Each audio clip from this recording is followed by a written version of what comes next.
Hey, it's Guananchu here. In this video, I'm gonna talk about learning music mixing for novices.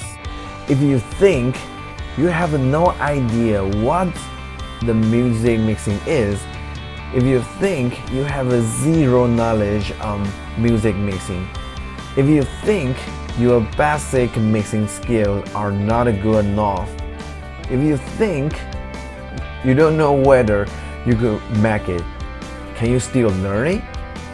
I'm gonna tell you, the answer is absolutely yes. And it's totally fine. Why?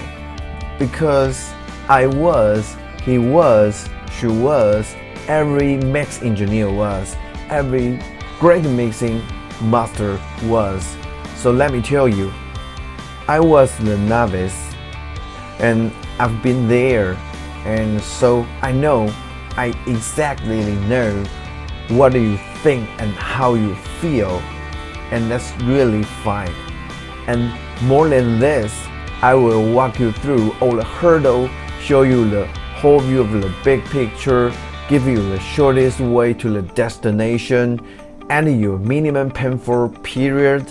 You will have what you need to have, so you can start your career or publish your own EP or album.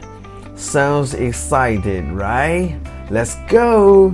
So, if you would like to learn more about the musical production, mixing techniques, tips and tricks, or if you think this video is gonna help you, click the like button, share this video, comment below, show me your thoughts, go to the www.strongtones.com, subscribe to our channel, and I will see you in the final video. Goodbye.